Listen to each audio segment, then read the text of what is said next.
Hey all, welcome to my experimentation station.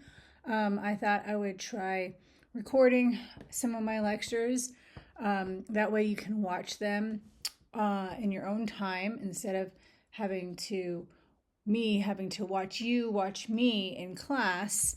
It could be a bit nerve-wracking, almost like a grandparent watching you open up a holiday gift. Guess what? It's socks. So I thought I'm going to do this like flipped classroom experiment where these more dense lectures you can watch in your own time and you can use them to inform your own presentations and pause and write and eat yummy food or go to the bathroom, whatever needs to happen on your own accord. All right, so this is the second lecture in a series of 4 on witnessing beyond recognition. Recognition, Kelly Oliver defines as acknowledging someone's or something's existence, validity, or legality.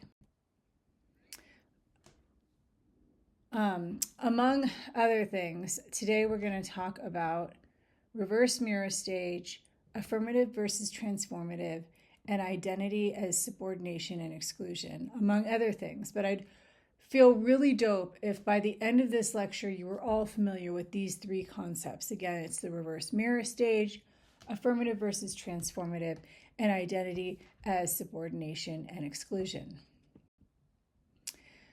So to return to Kelly Oliver and her philosophy on witnessing, she starts thinking about the way Frantz Fanon, who is famous for writing Black Skin, White Masks, and The Wretched of the Earth, and how he fits into this subject-object framework as a critical race scholar in this field. Because he was writing from a colonialist setting. So he was writing from the French colony of Martinique, and he was a doctor trained in psychiatry, and he's writing from this certain subject position that implies a split between subjects and objects.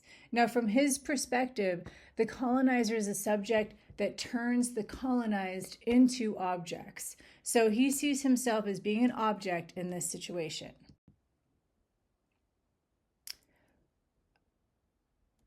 According to Fanon, when a group of people are objectified on the basis of their skin color, they become their skin color and they are only their skin color.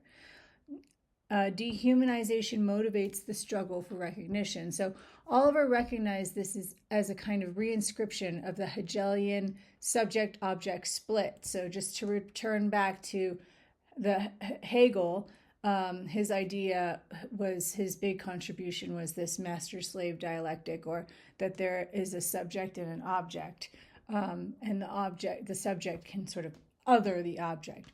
But what Fanon does, at least for Oliver, is he actually takes aim at this whole process to look at the way that recognition in itself is oppressive. Where what happens, according to Fanon, and that Oliver picks up on, is that when a group of people is objectified on the basis of their skin color, they become their skin color. They are only their skin color, and it is dehumanization that motivates the struggle for recognition. Fanon writes of riding on a bus and a white child running up to him and calling him the N-word, that a white child could make him so. He split the world into 2 groups, the colonizer and the colonized. And he felt that when you're dehumanized, you seek recognition in the very people who have wronged you, who have objectified you. They wield a great deal of power, and so any effort to realize a kind of identity in those people, in this case the colonizers, is to reinstate and to reinscribe the efficacy that is the potential of the subject-object split. So quite simply, the remedy would be if oppressed people were to recognize their subjectivity in themselves and not hope it conferred upon them by an exterior other, in this case the colonizer. Now it's important to note here that that might be easier said than done, right? Like, how do people who only know oppression do that? Again, the question is, if oppressed people were to recognize their subjectivity in themselves, like how does one recognize the subjectivity in themselves as opposed to waiting for somebody else to give it to them? Now, another person who all of our prepositions here is Jacques Lacan, where for Lacan, our entering into subjectivity occurs at a pretty young age when we stand in front of a mirror and then we see we are autonomous from our parent, our mother specifically. It's what Lacan has known for called the mirror stage. So I see myself in the mirror for the first time, and I see myself as being an autonomous, completely detached self. And it's here from which subjectivity emerges. Oliver says that Fanon's work troubles this because what we see here is the suggestion that subjectivity always already happens to everyone. It is just a natural condition of life. Now, the problem is when we do not have any way to engage with those moments, like colonialism, when subjectivity is actually used as a tool of oppression, and how it's not just a kind of neutral thing that happens to everyone, and then how it's used to justify very oppressive things. So, obviously in colonialism, what she's saying is, or Fanon was saying, is that subjectivity is used as a tool to oppress other people. I am the subject, you are the object, therefore you are not human, therefore I can do anything to you to claim this land because I am like a fancy, capable, able, distinguished entity, and you are an object. With Black people, or as to what happened to Fanon on the bus, what we see is this thing called a reverse mirror stage. So instead of in the mirror stage, the child obtains a sense of their own identity, in the reverse mirror stage, the child or the oppressed or the colonized or the cat or whoever obtains their identity not in themselves, but in the other, where the other gives them this identity. So I hope that my dogs aren't too distracting. I'll just take a beat here. I'll tell you a story. Now the dogs are inside. Hold on.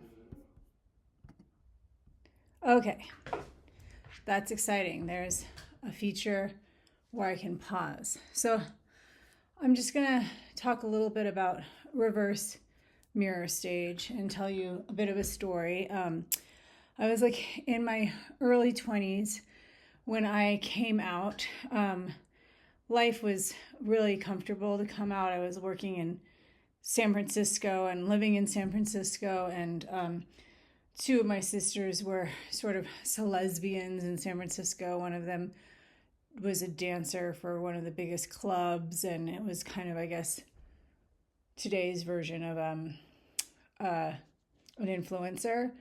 And my other sister was the poet laureate of Berkeley. Both of them very queer. And so, but I remember coming out, and I worked at UCSF Hospital at the time in pediatric bone marrow transplant. I was a transcriptionist. And I think I really wanted to let everyone know I was queer, so I cut off all my hair. And I thought that would be the best way towards my expression of my queerness. And my boss, who I felt really close to, I'm, along with being queer, I'm Black and Filipino. My boss was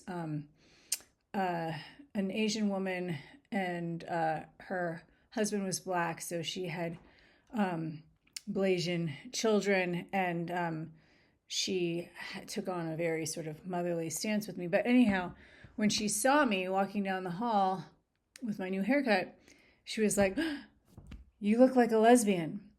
And I don't know why, but it just, I mean, that's what I was going for. But hearing her say that to me, and with the kind of disdain or distaste or disgust in her voice, I started crying. So I think this idea of reverse mirror stage is when the other bestows upon them this identity. We can better understand this from the title of one of Fanon's books, Black Skin, White Masks, where for Fanon, Black people are compelled to act and be a certain way in order to be approved by white colonizers. It seems like Fanon wouldn't be able to make much use of psychoanalysis, but he does. He makes great use of it. But in Oliver's words, his hope is that by reflecting back on the white mirror of double alienation with his own progressive mirror, he can begin the process of disillusion. So he's using the master's tools to some extent to undo that project. That's a famous quote from Audre Lorde's paper, using the master's tools to to in to dismantle the master's house. So anyways, he's using the master's tools to some extent to undo that project, using psychoanalysis as a means of pointing out all of the shortcomings in terms of the encounter of colonized people and colonizers.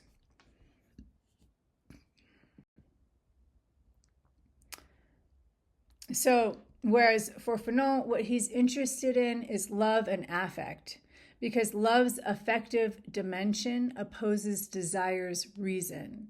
However, in Oliver's words, here she says that while desire is a lack in relation to other that is born out of a primordial alienation, affect is a movement toward the other that is born out of love. Okay, so it's likely that you're going to hear this term affect. If you continue to take critical courses or any social science courses, it's likely that you're going to continue to hear this term affect. And it's a vague term that has lots of different definitions.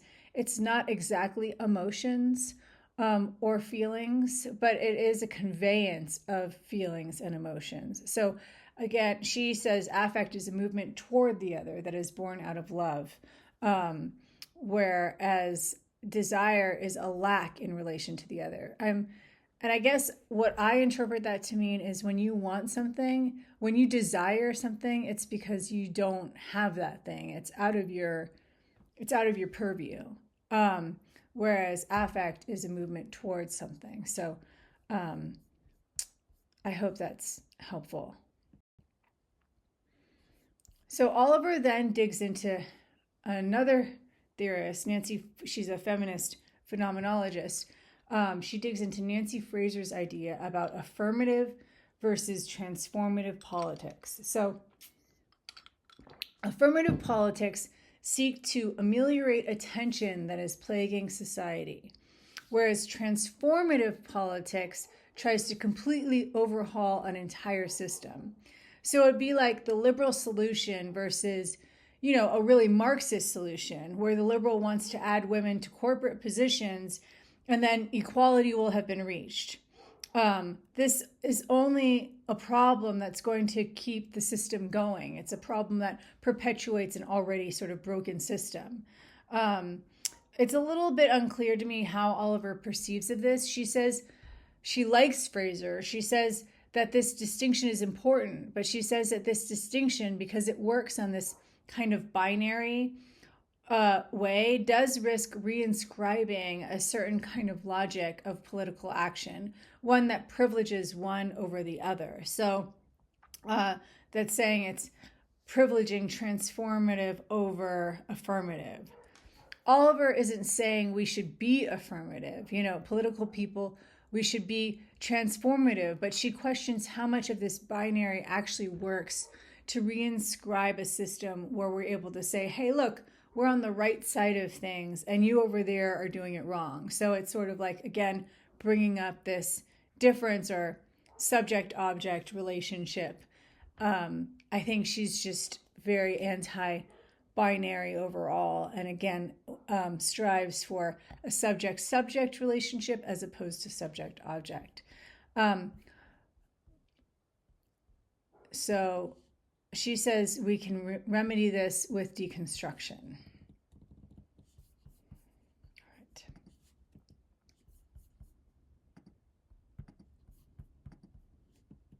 This happens sometimes. I click and edit in the notes and then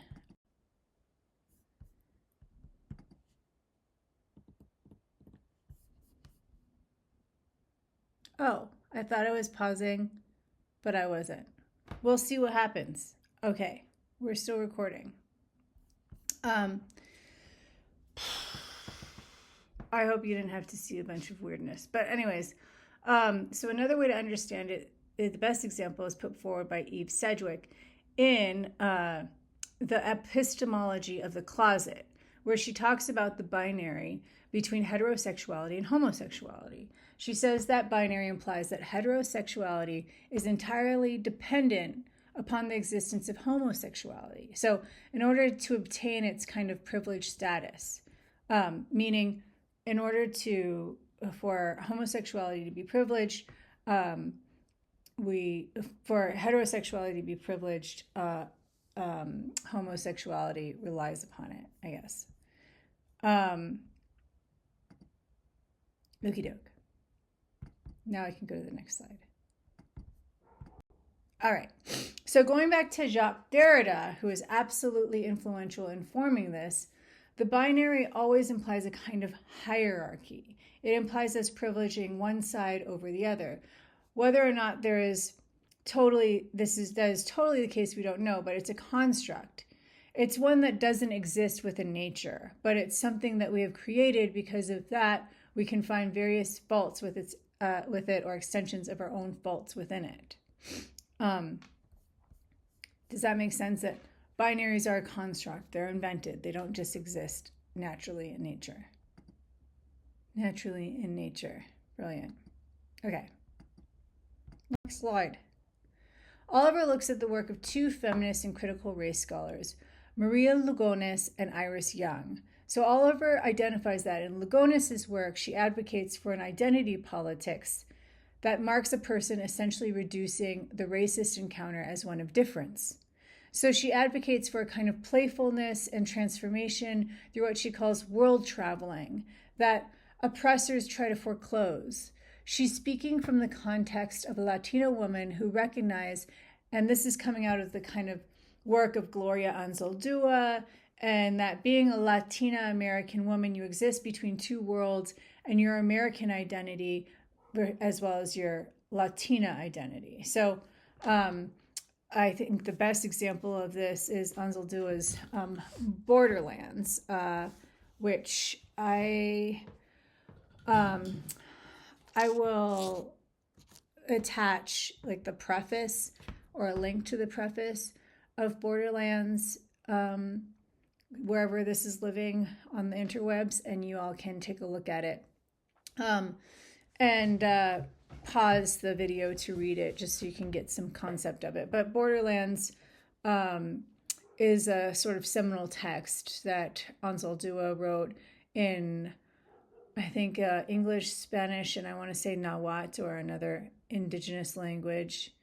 I hope I didn't flub that, but I will look it up again. And then, and she talks about traversing the space between her gender identity, her queer identity, her indigenous identity, her Latina identity or Chicana identity, and her American identity. And she flips back and forth between language so the readers can sort of get her sort of experience. It's an experiential process.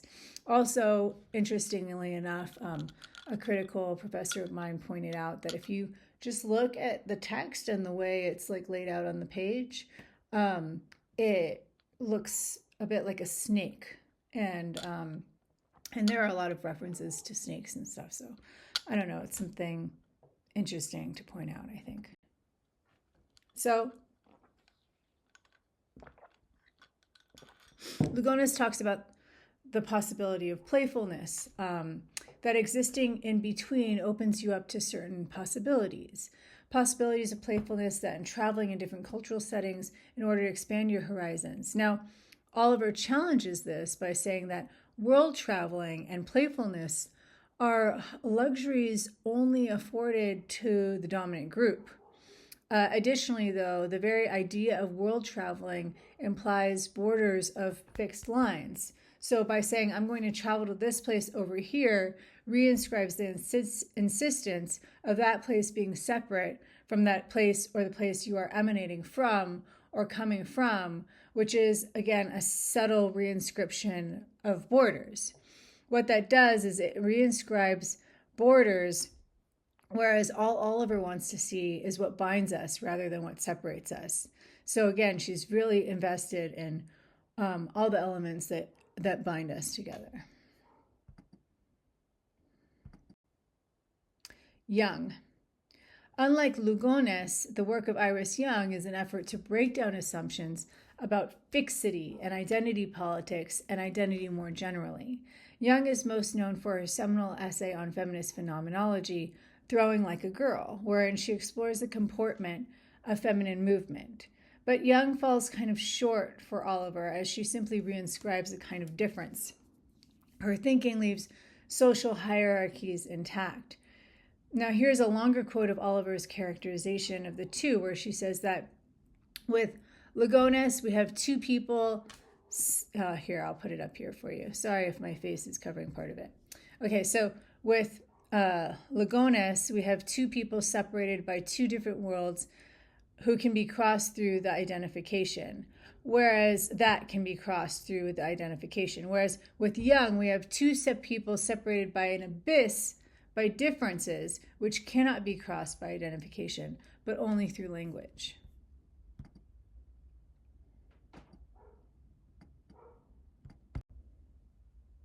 Now, to return to the idea presented at the beginning of the chapter, that is the split between affirmative and transformative politics, Oliver says that these two thinkers, Lugones and Young, belong to the team of affirmative politics, and they're not proposing these grand solutions, nor are they getting at the core of binary assumptions. They are just proposing what seems to be individualistic strategies. In the chapter Identity as Subordination and Exclusion, Oliver considers Judith Butler's work in terms of reinscribing these kinds of splits. So for Butler, subjectivity is not something to applaud. Subjectivity emerges in a response to a certain oppressive system that, in a Foucauldian sense, produces us as subjects. So in Butler's words, the foundation of subjectivity is oppression and abuse, okay? The foundation of subjectivity is oppression and abuse. Whereas Oliver, again, doesn't like that. Oliver thinks that subjectivity is kind of fruitful, that it's something that comes out of love and care. It's not something that just happens to us when we've been beaten down to nothing. When we're beaten down to nothing, in Oliver's words, we become objects. So when Butler says that subjectivity is something that happens to all of us in this oppressive system, she's dodging the possibility that some people experience this differently than others. So excuse me if I appear a little Twitter-pated, but Judith Butler is definitely my celebrity crush. And I can't go further. Speaking of celebrity crush. All right, let's try this. There. All right. So this sense that this oppressive mechanism operates on different bodies than it does others. For instance, in the United States, the black male and black female bodies are acted upon in oppressive ways by the state way more than white bodies. But that is something we ignore. So if we just say, oh, well, we're all oppressed by the system, we're all affected by it. But the task then for Butler is to do away with this entire process of subjectivity, to arrest us from that. Whereas Oliver wants to argue, no. Subjectivity is what gives us potential as witnesses, and then have a kind of ethical engagement with others whom I've recognized and recognize me. So in, Oliver's process, it's like it starts with subjectivity, then it goes to recognition, and then it goes to responsibility. So we need to have a sense of subjectivity in order to get to a space of witnessing, and a witnessing and inter-recognition, recognizing, and then that'll ultimately bring us to an ability to respond, a responsibility.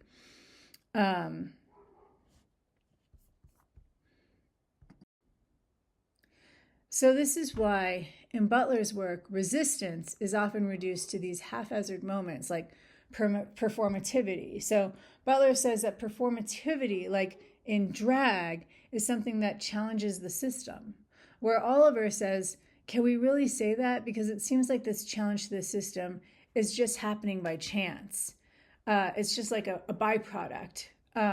So you're totally leaving this to chance, but it might not actually challenge the system.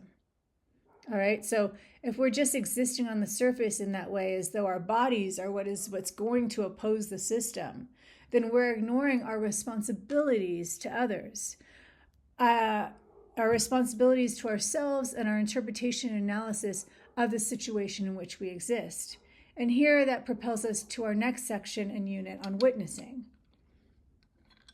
But I really think this is an important point because it's something that I think a lot of you grapple with in your own social justice work and how to express it. And you are a generation that has grown up with social media and the internet. And so oftentimes you express your discontent by, I don't know, changing your profile picture, or maybe by what you wear. But that sort of has your resistance begin and end with you. Whereas what I really appreciate about Oliver's work is this move toward responding to others. You know, how are we responding to marginalized, minoritized people, not the other, but who are subjects as ourselves?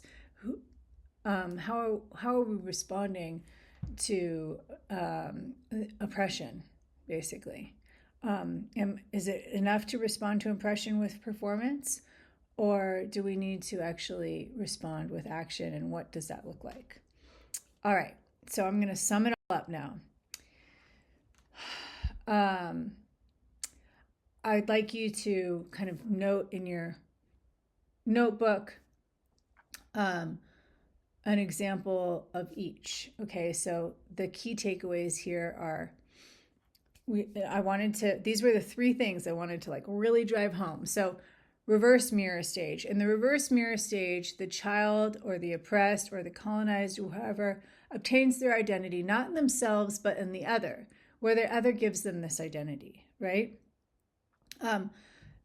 So what example did Fanon give of the reverse mirror stage? What was the experience that Frantz Fanon had that resulted in the reverse mirror stage? Okay, then the second thing I want you to talk about is affirmative versus transformative, where affirmative politics seek to ameliorate a kind of problem or tension that is plaguing society, whereas transformative politics tries to completely overhaul an entire system. Again, what example did I give about affirmative? What example was given for transformative? All right. And then finally, identity as subordination and exclusion. Basing identity on excluding the possibility of subjectivity can reinscribe theory rooted in difference and limit our capacity to respond. So what example does Butler offer as a transgression with our bodies? All right. I appreciate you all. Thank you for taking the time to watch this, and look forward to discussing this in class tomorrow. My first recorded video. I hope it worked.